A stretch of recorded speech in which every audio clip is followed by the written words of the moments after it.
Alright guys, here's my 1994 Jeep Wrangler YJ, and what we're going to do here today is actually change out the radiator due to the fact that this one's plastic top core tanks are leaking. So let me go ahead and show you what I'm going to do here. Going to come underneath here, and right there is the drain cog. Now I'm going to pull that out and let it drain a bit. You're going to want to make sure that your vehicle is nice and cool. You don't want it to be too hot. I was just running this one, so it might be nice and warm for me, but hopefully not too hot. No, it's not bad. And watch out for that. Watch out for it exploding like that. And it will also spray a lot harder like that once you remove the radiator cap. So I'm going to go ahead and drain this and put my phone down. I'll show you guys afterwards. Alright guys, now that we have the fluid draining out of there, I'm going to go ahead and start removing the hoses. So if you come up top, you got your upper radiator hose. You come around, you've got your lower radiator hose down there. And right there, that's where it's at. You're going to go ahead and pull those, and any other attached hoses, like if you have the oil cooler run into it for the transmission or anything like that. I do not, so mine's a fairly straightforward system. And this is actually also on the 2.5 liter little 4-cylinder. And as you can see, Jeep made it pretty easy with so much room to play with. All you got to do is remove this fan shroud, and you've got a lot of room to work with. So I'm going to go ahead and start removing those hoses, and I'll get back with you.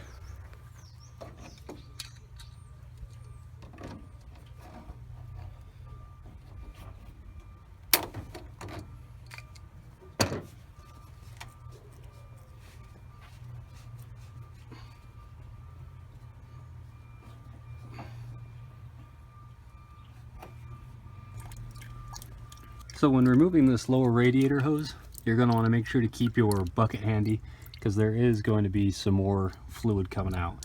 And you may have noticed from before the first clip that my radiator fluid was coming out kind of a clearish green, and that was due to the fact that I had already drained out the antifreeze, and then I ran some water through it and got it to operating temperature to kind of flush the block out as well.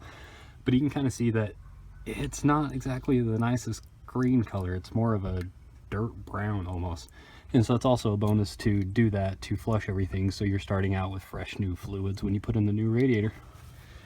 But now we've got all the fluid drained out of there, we're going to start by removing all these bolts here for the fan shroud.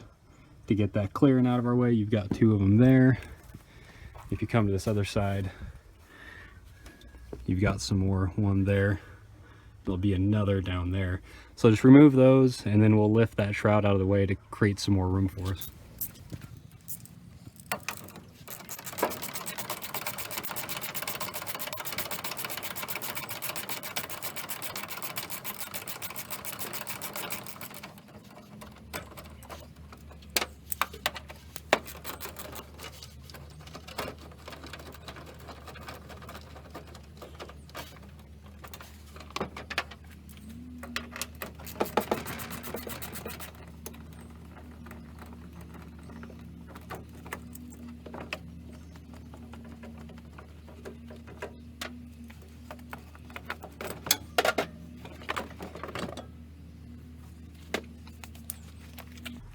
Look at that, guys. Look at how much more room that is in there. I can't believe Jeep allowed this much space to be put in with nothing there. I know if you had the 4.0, the 6-cylinder, you'd be cramped up in there pretty dang tight, but this 4-cylinder makes it really nice. And before I forget, there's actually one more hose that you do need to remove, and it's this one here for the overflow. So you want to remove that Corbin clamp, get that out of there, and then we can start removing the bolts to get the radiator out. Alright, now I've got that hose removed. Let's look at the bolts that we have to remove to get the radiator out. So we've got one there, there's one there in the middle, and one down the bottom, and I'm assuming it's the same on the other side as well. So yeah, one up there up top.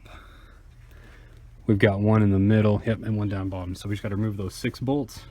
Radiator should just pull right on out. So I'm just going to go ahead and get started on that.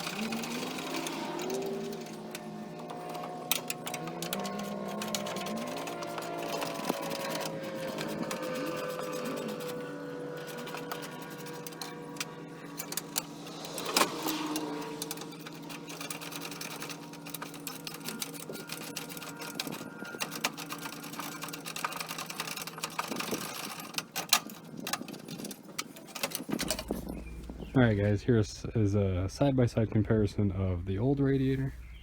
You can see how corroded and crappy that is compared to the new. And I wasn't having any cooling issues, just a little bit of leak around here on the top tank portion where they crimp that on. That's where I was getting my leak from. And as you can see, the side panels just fell off. They weren't that great a shape. So this new one should do me a lot better, hopefully. And I believe, so this one, old one was a copper core, and this one's an all new aluminum core. All right, so this new radiator I actually got from my local Napa Auto Parts, and for a pretty good deal. I think it was like 80 bucks or something like that, single row aluminum. And then, like I was saying, when you're putting it in, you're gonna want to make sure not to destroy any of these fins, the metal fins in there.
So now is actually a really good time as well to inspect your hoses.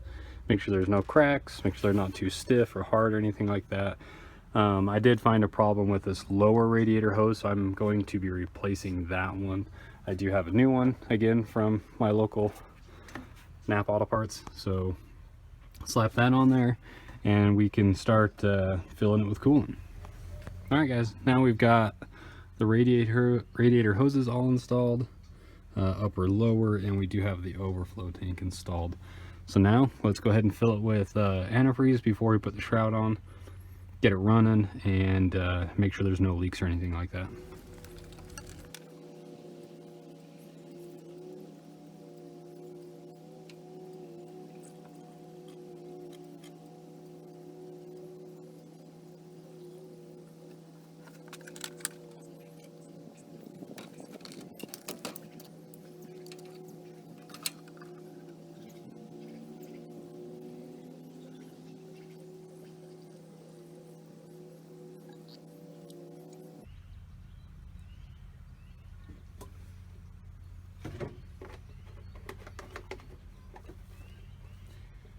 So now that we got it full, we're going to want to run it with the radiator cap off to make sure we get all the air bubbles out.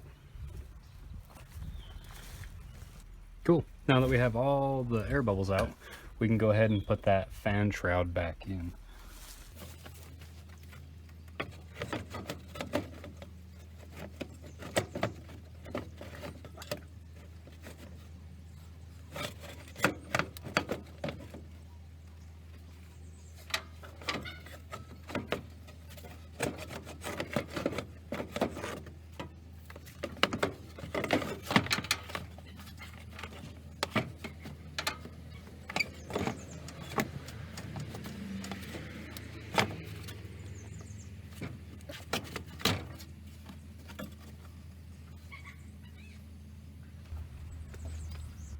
There you go, guys.